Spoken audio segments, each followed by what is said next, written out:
Hi guys, welcome back to a new video. This is the start of a multi-part series of how to do simple D&D terrain to get your campaign running smoothly and get some stuff on the tabletop.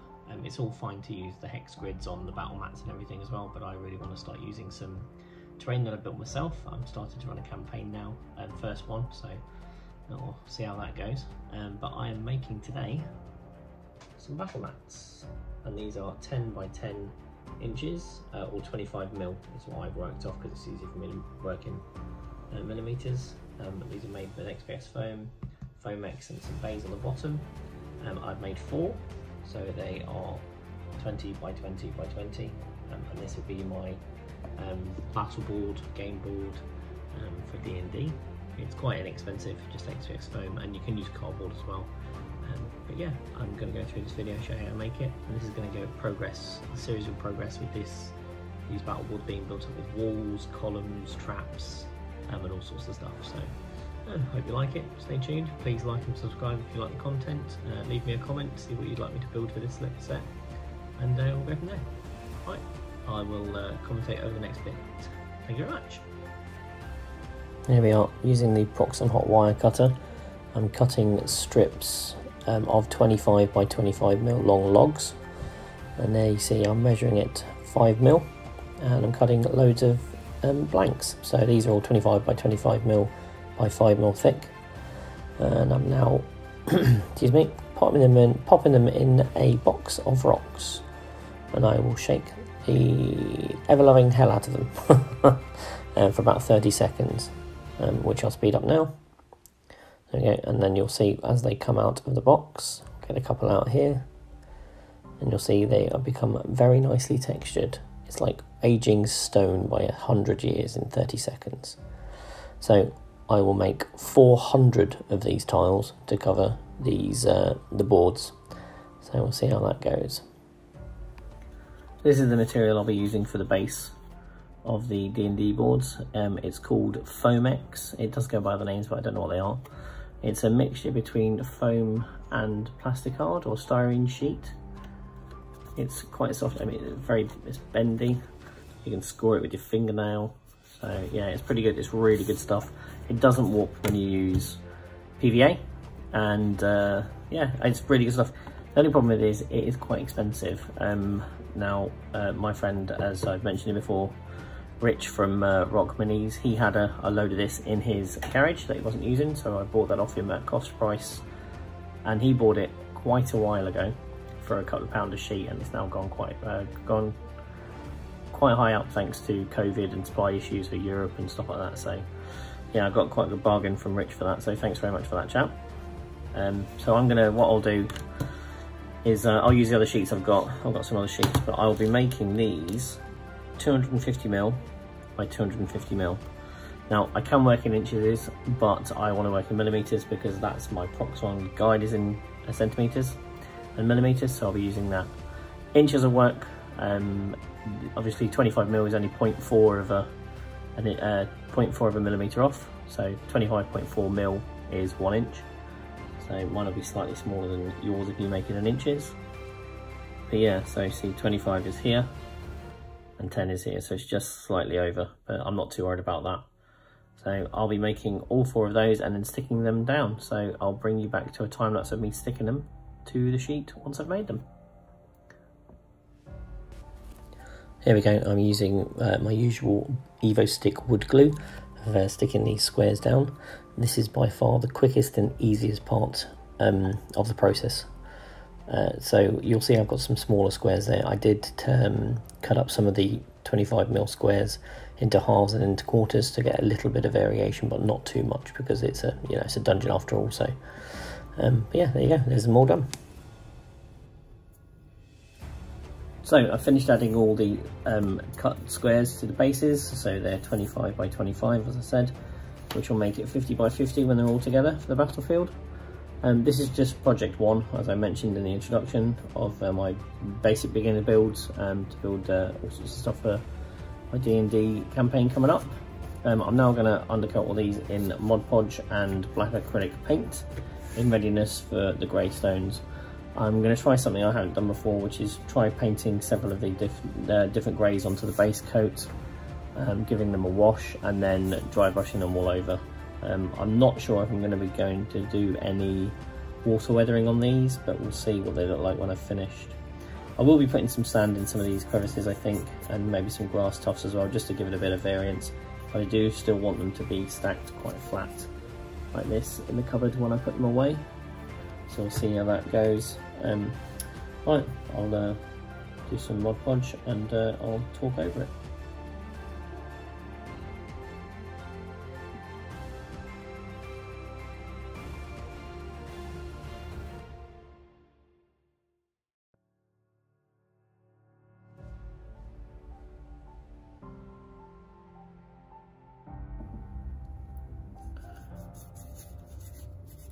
Right, I don't suppose you want to watch any more of this, so I've got 3 more sheets to go after this one, so I will bring you back when they're all undercoated.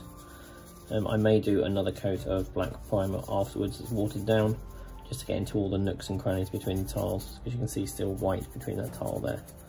But we'll see how it goes. Right, I'll bring you back when they're all done.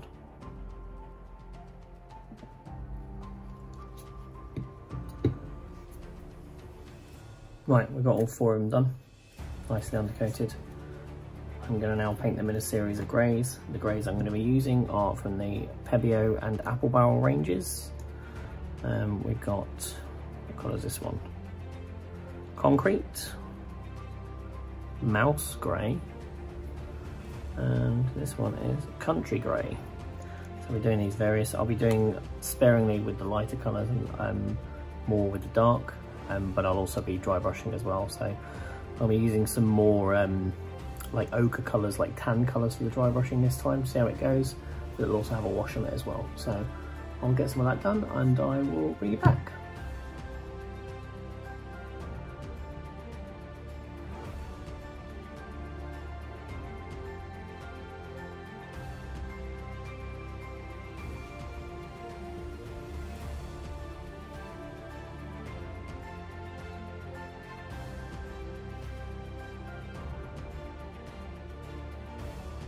Just bringing you back to show you that's 2 coats of the greys down on the board. I will do all the rest of them as well and you'll see them. There is some patchy bits here, but that'll add to the texture and the shading when I've put the wash on. So I'm experimenting with a homemade wash. See how that goes. It's brown. I did want a black, but the lady sold me a pearlescent black ink instead of a black ink, so I'll have to go back and change that. But we'll use the brown for today, because it'd be dirty and it wouldn't necessarily be black, and I can always use a little bit of Nuln Oil sparingly all over it if I need to. Yeah, cool, so that's that. I'm going to put some brown ink on it, get it tested, see what happens, and I'll bring you back. Cheers. Just bringing you back, I did a test of my burnt umber wash on here. I forgot to take a video of that, but that's cool. This has also got a Nuln Oil dabbed slightly over it. It does quite well, but you can see the brown mixed with the black, and that's the look I was going for. So I will get some black ink and make my own wash, but for now we will use this little tub. I think it will do everything. So we're going to go with my homemade burnt umber and the Nuln Oil wash over the whole thing, and then we'll dry brush it. I'll bring you back when that's done. I will do a separate video for how I make my washes. There are plenty out there, but I'll do one for how I specifically do my washes now. So this is the wash.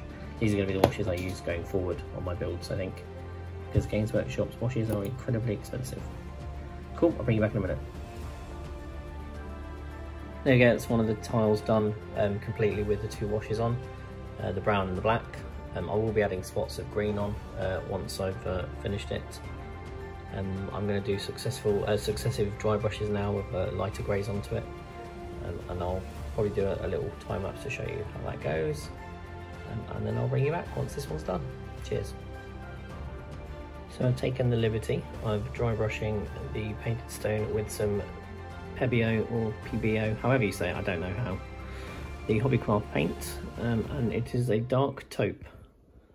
That's gone quite well. I am now going to dry brush a light taupe, or taupe, it is taupe, over the top of that, and I'll bring you back when that's done. And there is the dry brush with the light taupe on it. It's somewhat washed out by my light, unfortunately, but let's see if I can lift it up there and show you. It's pretty good for a dungeon. Quite happy with that. I'm going to paint the other 4 now, bring them all ready, show you all 4 when they're done. Then I'm going to look at probably putting some dead grass tufts in the cracks and doing some green washes on it to get it to look dank and dark and mouldy and stuff. So yes, quite pleased with those. I'll bring you back when the other 4 are done. About half a second for you, about 16 hours for me.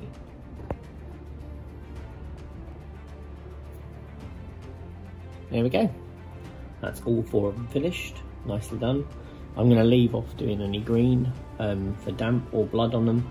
I want them to just be as generic as possible, that way once I've finished the walls I can put them on and see how it goes. I took the liberty of putting some green baize on the bottom so it goes nice on the table. Painted this bit black as well so it's nice, it looks nice.